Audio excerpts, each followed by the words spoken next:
Welcome back, ladies and gentlemen, to this week's Dr. Stone Geekout. I'm your host, Danny. I got Brian and Ryan with me. Hello. Huzzah. And we're going to talk about episode 2, King of the Stone World. Oh boy, this freaking episode. It starts with not being able to free somebody because they'd be a naked girl if we did.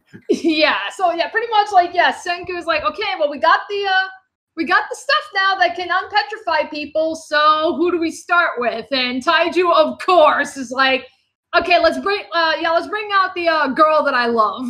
So they go to do that, and, you know, this episode's like a really good indication of, like, you know, just the fucking facial expressions that, you know, that take place, that just even in the manga, like, that's actually one of, like, the best parts, I think, for Dr. Stone is, like, you know, when like, you know, when the characters are screaming, or it's like they got to make something for comedic effect, they are really effective at making great facial expressions, and, you know, no exception here in the anime. It's just as good.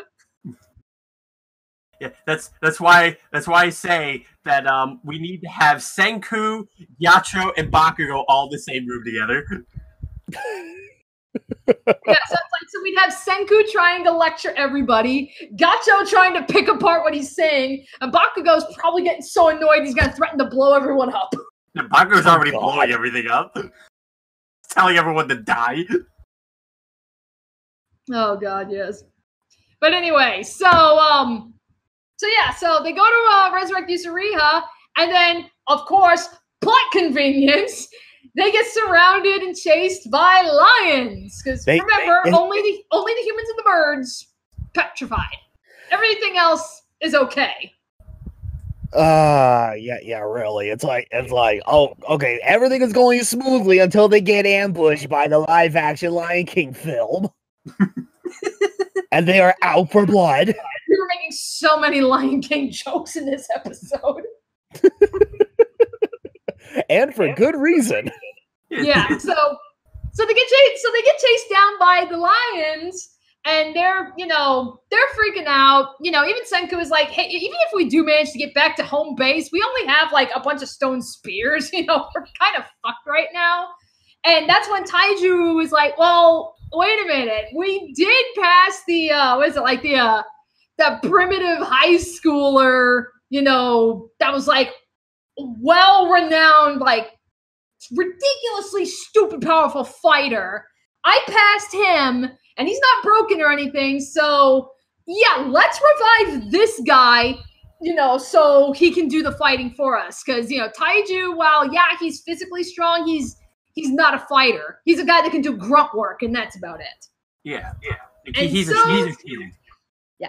And so they use the liquid to bring out the next character, and that is Shishio Tsukasa. And my god, this guy is like... This freaking guy. I mean, once again, we have another case of a high schooler who apparently has superhuman strength. Because the first thing this guy does, the moment he cracks out of his stony shell, he ends the lion with one punch man all up in here, and then it scares all the rest of the lions. And he's not even the One Punch Man! No! He's not even Saitama! And he still ended the fight with one friggin' punch! And it's like, I know, and it's like, yeah, we actually have Saitama in this anime, and he's not the one punching people. Oh my god. Horrible miscasting. I think it's pretty good. So I guess speaking of casting, sorry. Yeah, well, I was gonna say though, because it's like I also find it rather appropriate given like who this character like is going to be for the overall story, given that he shares the same name with the antagonist from Rurouni Kenshin's like second arc. Okay, but yeah. So speaking of casting, so I know we talked about it last week, but I put it behind the spoiler tag. So, you know, for those of you who skipped it, we can now gush about it here. So Shishio Tsukasa, he is voiced by Yuichi Nakamura. He's been around for a good long while, actually. Like, I think he started in 2001. So he's been around for a while. And he's been in a lot of shit. But honestly, for you people that have actually been keeping up with our Geekouts, there's only one role that you guys hopefully know him as if you've been watching our Geekouts. Basically, this guy here, this is the voice actor for Bruno Bucciolati. Yep, that's right. We went from like amazingly beastly gangster to like this fucking primitive beast that fists lion souls into liquid mush. So when does he start licking people? Wouldn't put it past him. That's like a surprise he didn't just lick Senku's face to see if he was a liar or not. See, that's what happened at the end of Golden Wind. He didn't really, he didn't really die. He just transported over into Dr. Stone. Yeah, his soul passed on to the universe that is Dr. Stone. And this is literally just him going, fuck all this shit. Yeah, Bruno was reincarnated as a different person, and he had a change of heart, but not the kind of change of heart you would expect. Yeah, so with all that gushing aside, Tsukasa here, like, pretty much, the majority of this episode is pretty much just trying to establish just who Tsukasa is. So Tsukasa's role, when they initially started him out was, okay, this is basically, he's going to do all the fighting for us. And not only that, he's going to do all the hunting for us. And I mean, we get this sequence where we're seeing, like, he's, like, wrestling freaking giant pigs. He's snatching birds from the sky and cracking their necks. And it's like, I'm trying to think, like, how many fish did he catch on one pole? So many fish, I couldn't even count them. And for the looks of things, it looked like they weren't just fish. It looked like I'm fairly certain that was a freaking huge school of piranhas that this guy pretty much took out in one foul swoop. Freaking piranhas. All right, taking on boars, that's one thing. Snatching a freaking bird or a goose or whatever the hell that freaking bird was by leaping into the sky and grabbing his freaking neck. It's like, okay, that's impressive. But then him pretty much annihilating a massive school of piranha and then cooking them up later. It's like, okay, all right. What the actual hell was that? Like, I'm not trying to sound like disgusted or anything. I am astonished by I'm telling you, it's like, look, at the moment he pretty much annihilated that freaking lion with one punch. It's like, this person has superhuman strength. Well, this is a guy who, prior to being petrified, pretty much was like a UFC fighter. So it's like, goddamn, man. It's like, is everybody involved in UFC this badass? Oh my god! It's like, seriously, all of this the moment he was unleashed from his stone prison. Am I right to assume that this person is a pillar man and we just weren't completely aware of it? I mean, seriously. It's like, yeah, Speedwagon Foundation, you missed one.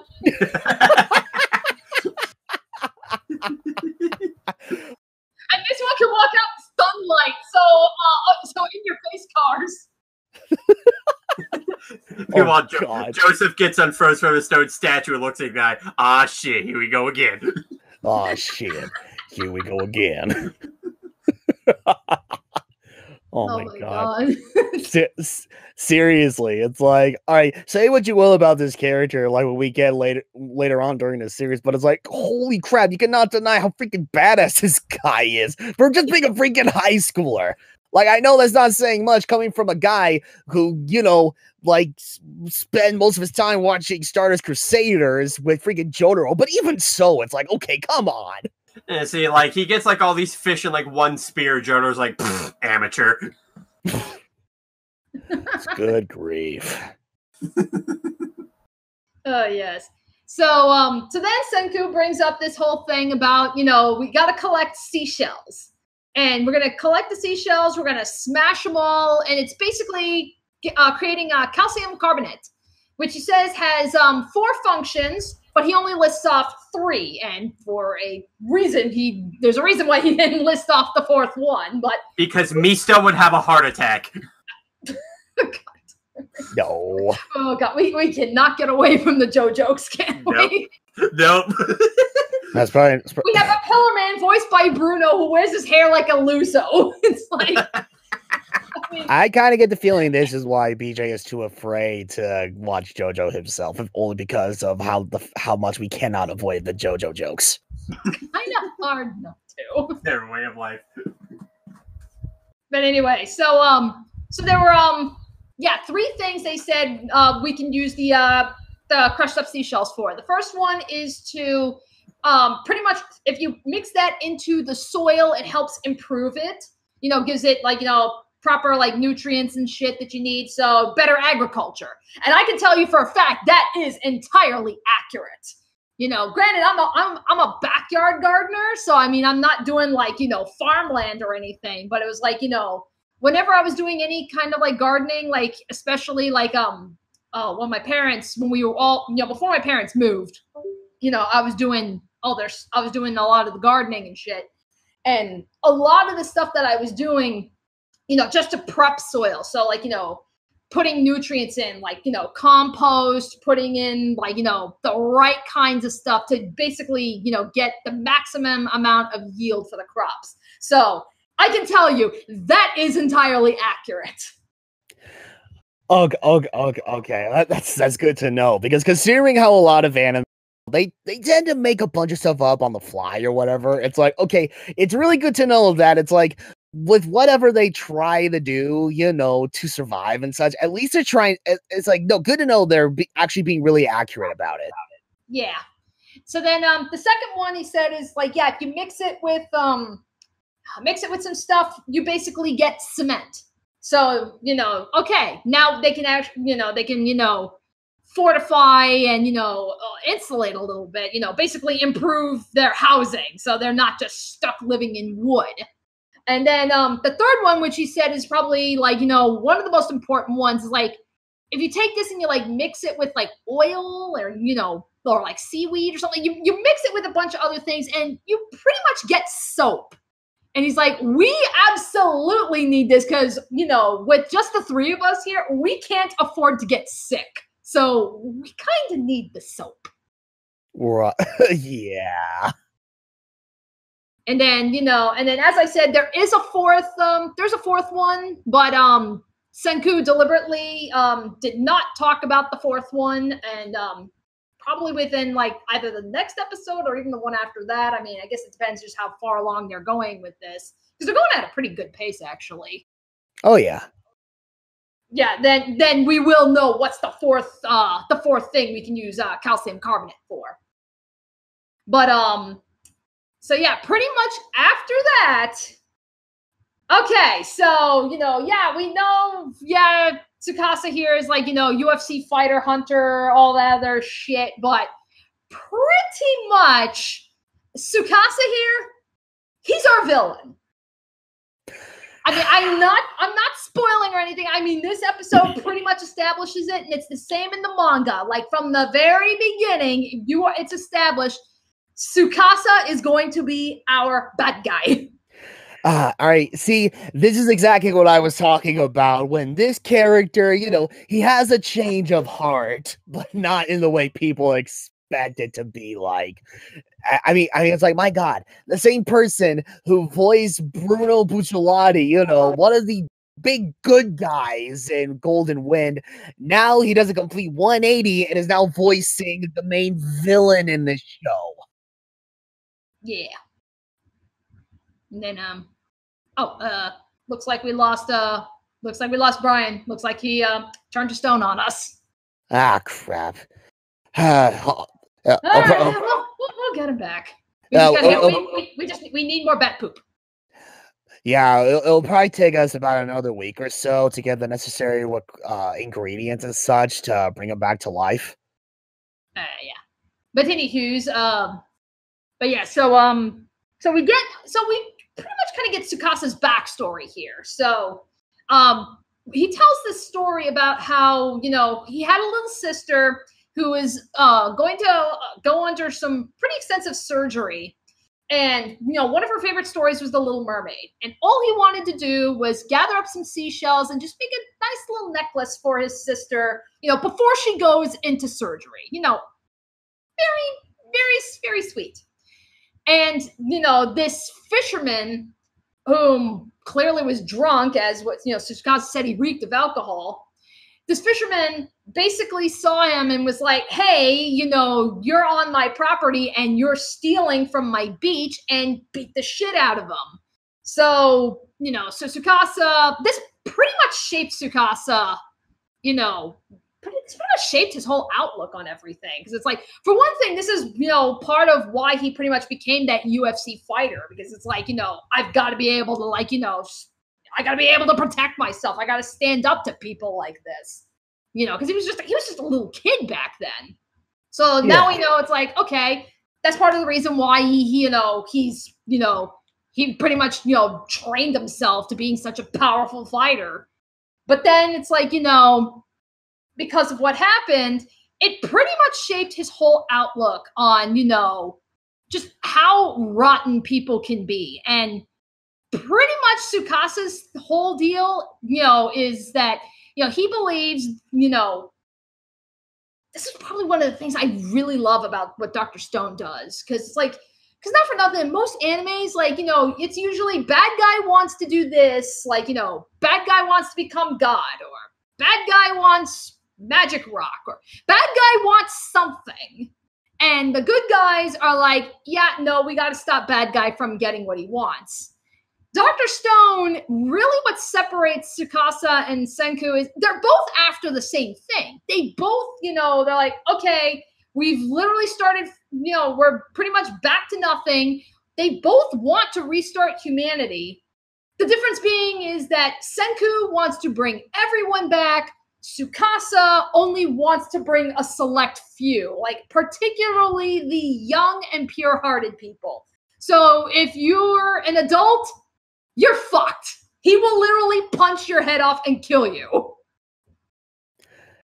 And she's not even over-exaggerating when she says that. I mean, it's like, for God's sake, when Tsukasa was going on about his story about, you know, him, you know, getting beaten by the guy who was drunk or whatnot. It's like during mid-story or whatever, it's like, it's like they're at the beach.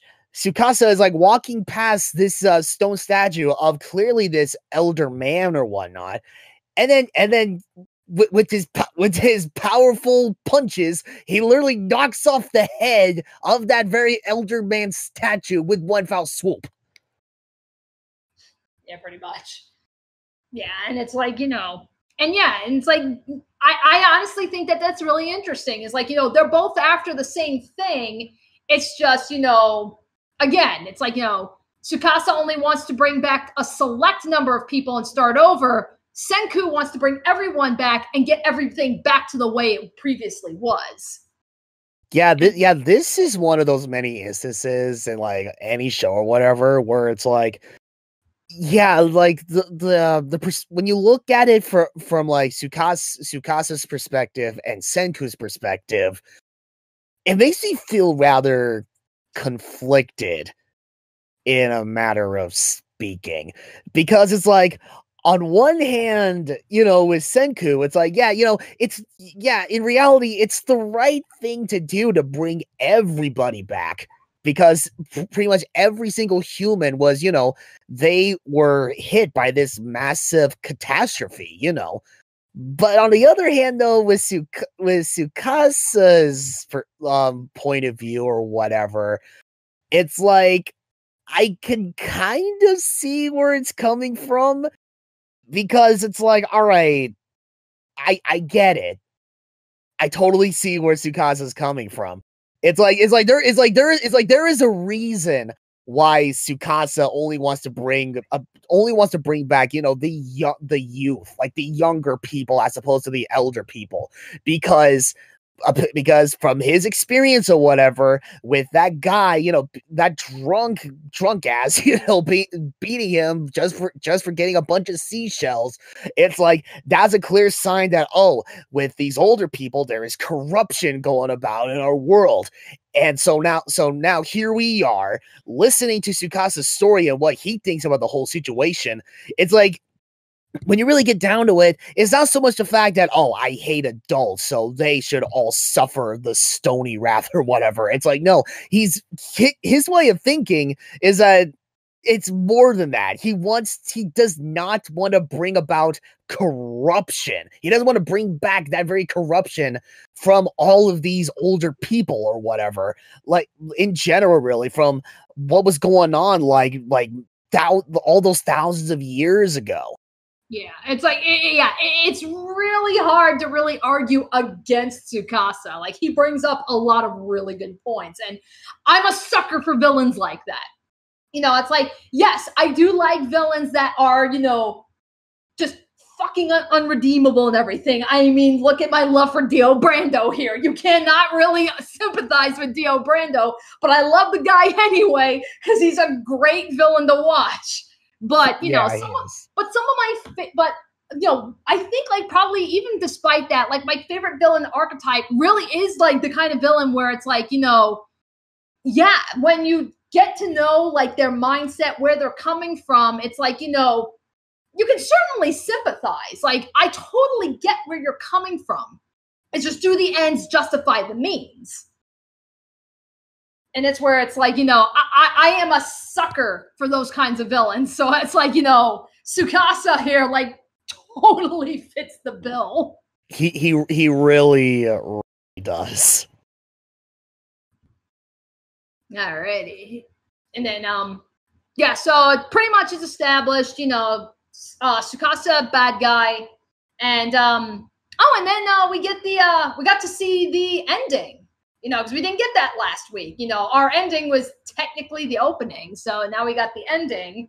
Or I think as how we were joking it was Instagram the anime. Seriously, it's like these filters and shit that they were throwing on. Like, this is like the kind of stuff you throw on like Instagram or Photoshop or something. That's where it's like, I know I mean it's like it wasn't anything terrible or anything, but the fact that they were using a lot of that so much, it's like, it's literally Instagram the anime. It's like, it's kind of an odd choice, I mean, it's like really nice song, and I love like like when you're showing like what is it like all the different characters and the manga style, those are nice.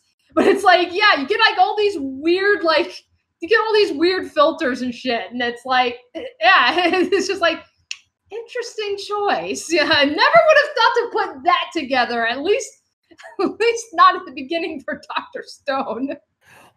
Oh, right. But it's like, even the fact that they for like a little segment of the song, I think more so when they were showing off all the Instagram filters, like they actually use like multiple still images of not from like an anime or anything, but from like actual Japan with like with all of its residents, just walking like through the city or whatnot. It's like, honestly, that threw me off guard. And at the same time, it's like I kind of like that attention to detail, because it's like, okay, here we are, like listening to all these characters talking about bringing back civilization, and from that imagery alone, that kind of gives off that implication. It's like, all right, whenever we finally get to that point, it's like civilization will be back to how it was, just like this. Right. Yeah, so I mean, it's like, I get it. It's just kind of, it's just, it was just that kind of threw us off, and we're just like, hi, Instagram. But it's like, aside from, you bring up a good point where, I mean, it's like, it's clearly an homage to, this is what we had, and it's gone now. Oh yeah, but it'll be back. It'll be back to the way it was, just like this. Alrighty. So I'm trying to think. Is there? As there really anything else that we need to bring up? Well, aside from the fact that for the ending song, yeah, it's like I really did enjoy. Like it wasn't like anything like too huge or anything. Like with the song itself, it wasn't anything like too like huge or anything. It's like it just had some very, it had a very nice smooth combo of both guitar with a little bit of percussion. I actually like that. But I mean, yeah, other than that, I think we pretty much covered everything we wanted to cover, really. Alrighty. And then okay, so I did get a message from Brian. Yeah, so I guess he left a message before he decided to go stone on us. But right. but he said he loved the second episode. It's still looking great. Can't wait to see more.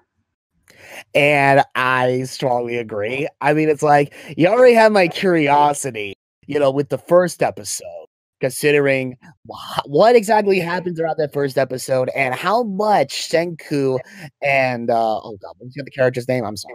Taiju? Taiju. Okay, thank you.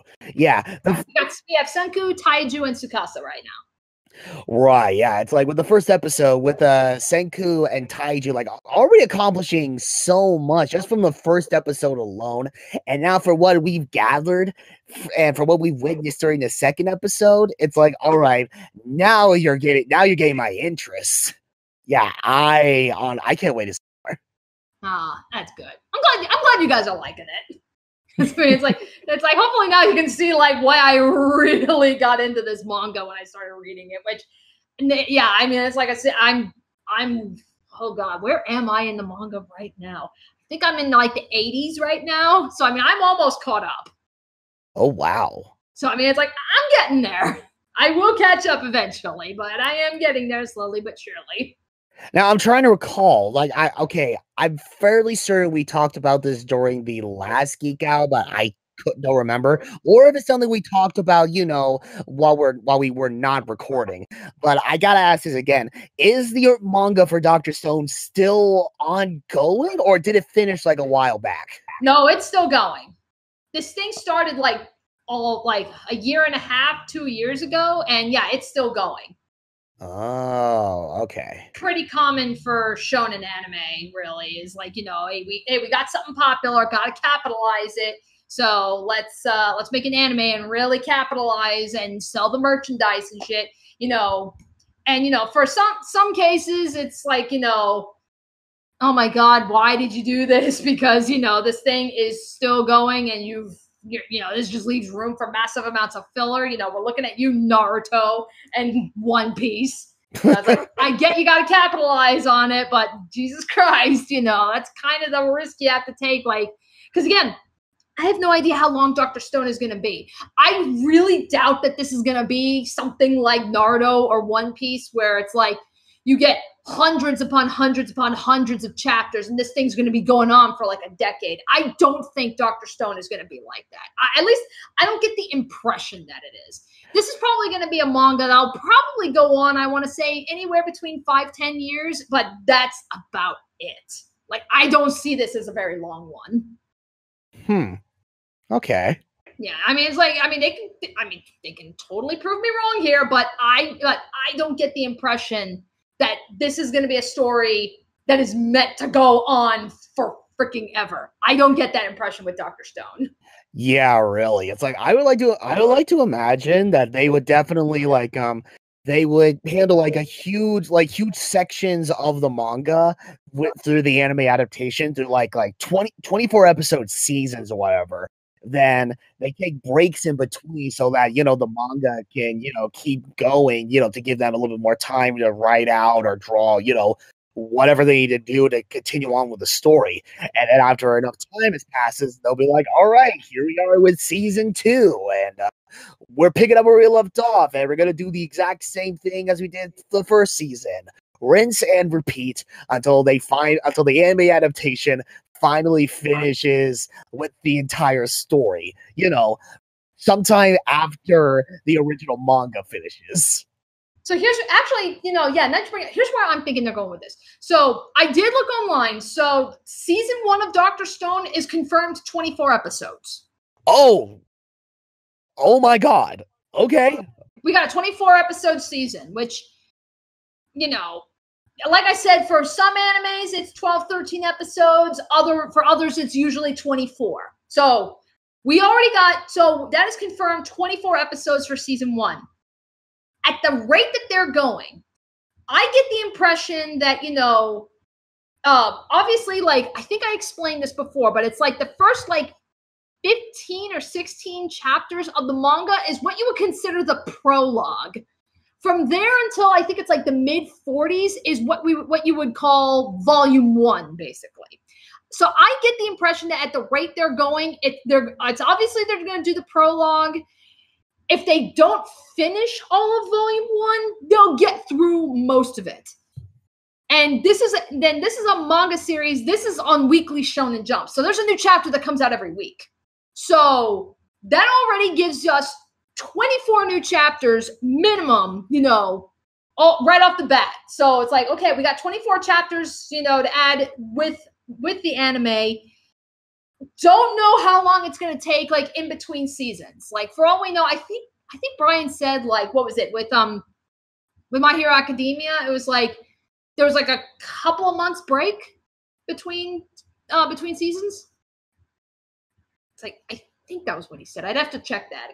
But if that's the case, like, let's just spitball and let's just say season 2 of Dr. Stone comes out, let's just say 6 months after season 1. That's 6 months worth of chapters, more added on top of it.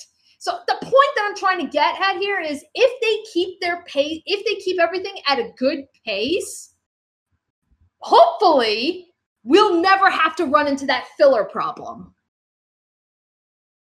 Hopefully not. I could only imagine it's like, considering like how they've been handling the animation thus far, it's like, I highly doubt that they would seriously go so far as to add freaking filler to a story like Dr. Stone. Right. And because it's like I said, like, from what I've been reading in the manga so far, I don't get the impression that this is supposed to be a big, massive story like Naruto or One Piece or My Hero Academia, for that matter. I don't get the impression that it's meant to be a super long shonen series. I do get the impression that it's like, maybe they'll probably be made, I want to say maybe there'll be like 5 volumes or something to tell the story, and that's it. The story will be told. So that's at least the impression that I'm getting. Yeah, I was kind of getting the same impressions too, because from what I've been getting at, from these 2 episodes alone, it's like, and especially with the first episode, it's like, all right, so basically the main premise, these 2 kids, they're including this villain, super powered high school student or whatever, they're trying to bring about humanity, and then one thing leads to another. It takes some time, but after some conflicts or whatever, bam, they bring about humanity once again. That's it. Once they get to that point, then that should be it. There should be no way that they can branch anything else off after they reach that point where they finally bring about humanity. Yeah, I mean, we gotta get back to the modern age eventually. Yeah, really.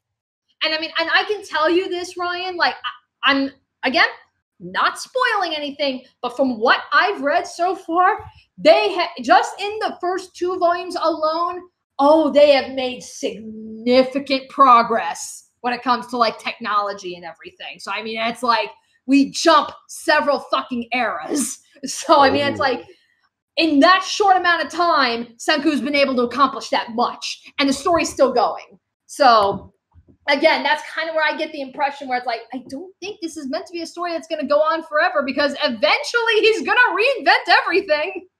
Yeah. Okay. But, I'm trying to think, anything else? I think I should pretty much do it for the time being.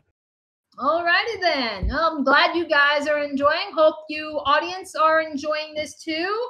And we will see you all next week for episode 3. All right. See you guys then.